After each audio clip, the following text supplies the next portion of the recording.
Today we're going to be talking about prime factorization. And prime factorization is basically figuring out which prime numbers make up a bigger number. Okay, so it's taking a bigger number and breaking it down into the prime numbers that multiply together to make that bigger number. So this is actually a really fun skill. Once you get the hang of it, I think you'll enjoy doing it. So I'm going to show you an example of prime factorization to start with.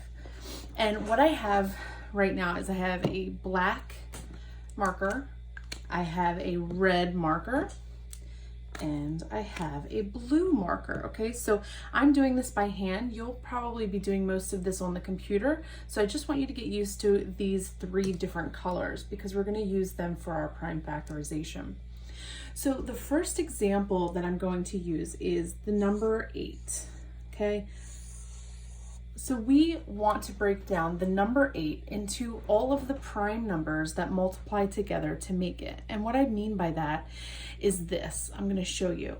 The first thing that you want to do is think to yourself, or you can use your multiplication chart, what two numbers can multiply together to make the number 8? And there are a few different examples or different options, but the first one that comes to my mind is 2 times 4. Okay, so now I want to look at these two numbers and I want to think to myself, are they prime or composite? So I'm going to start with 2. When I look at the number 2, I know that 2 is a prime number. And if you don't know that off the top of your head, if you don't know right away, you can always use your prime number chart to help you. So I'm going to look to see if the number 2 is a prime number or not. And I know that 2 is prime. So what I'm going to do is when I have a prime number, I'm going to circle it in red. Okay? So 2 is a prime number. I'm going to circle that in red. Now I'm going to look at the number 4. I know that 4 is a composite number because 4 has more factors than just 1 and 4. Okay, so I know that this is composite. So what I'm going to do is I'm going to make a box in blue for my composite number. So we're going to put our prime numbers in a red circle and our composite numbers in a blue box. Okay, so the red circle tells me that I can stop here with this number. There's nothing else that I can do. I'm going to leave this alone. But since I have a blue box around the 4, that means I can break down the 4 into even smaller numbers. Okay, so when I look at 4, I know that I can multiply 2 times 2 to make 4. So I'm going to create 2 more arms. I'm going to put a 2 at the end of each one because 2 times 2 makes 4. And I know that 2 is a prime number, so I'm going to circle my prime numbers in red. So now you'll see that I have 2, 2, and 2, and I don't have any other numbers that I need to make even smaller. Now my numbers are as small as they're going to get. So I know that 2 times 2 times 2 will give me 8. So that's my expression, my prime factorization for 8.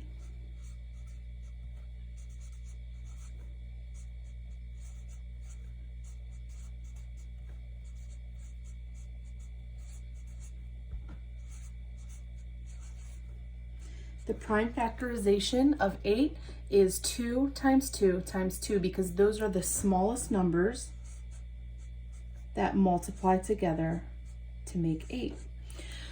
So again, prime factorization is basically taking a bigger number and breaking it down as small as it can go and then identifying the numbers that multiply together to make it. Okay, so multiplying together prime numbers to make a bigger number.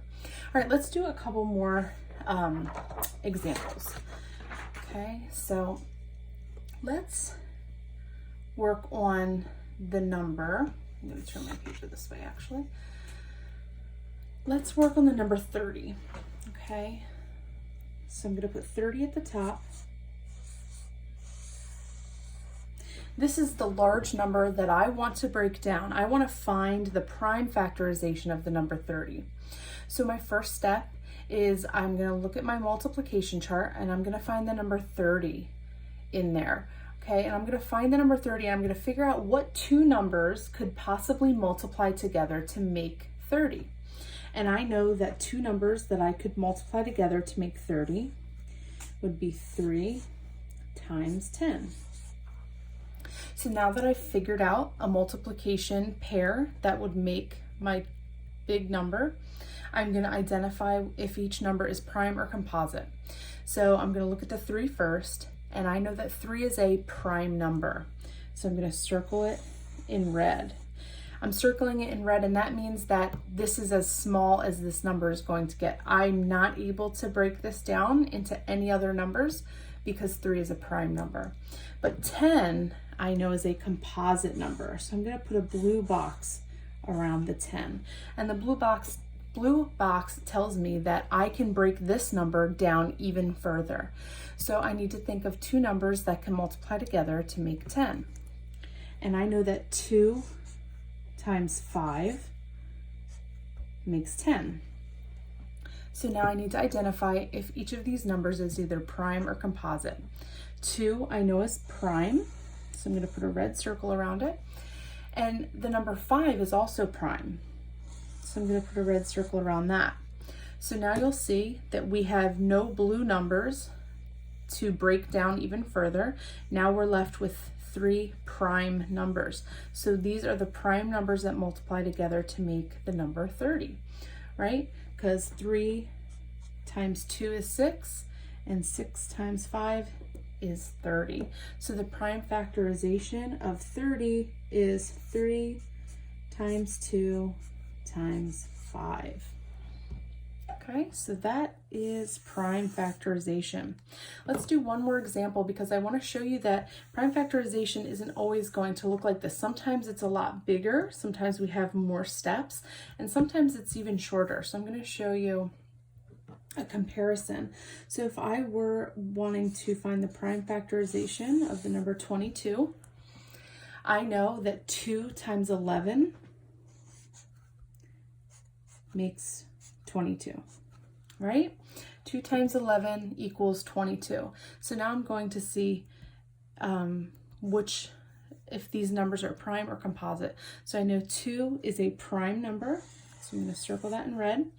And then I go to the 11 and I see that 11 is also a prime number.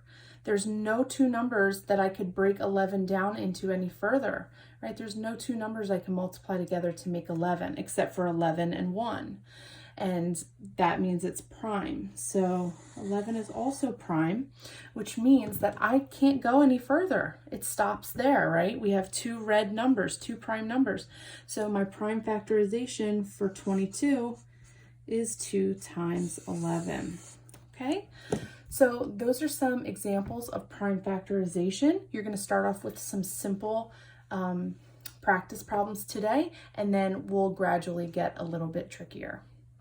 In today's activity, you're going to be creating some factor trees using these digital slides.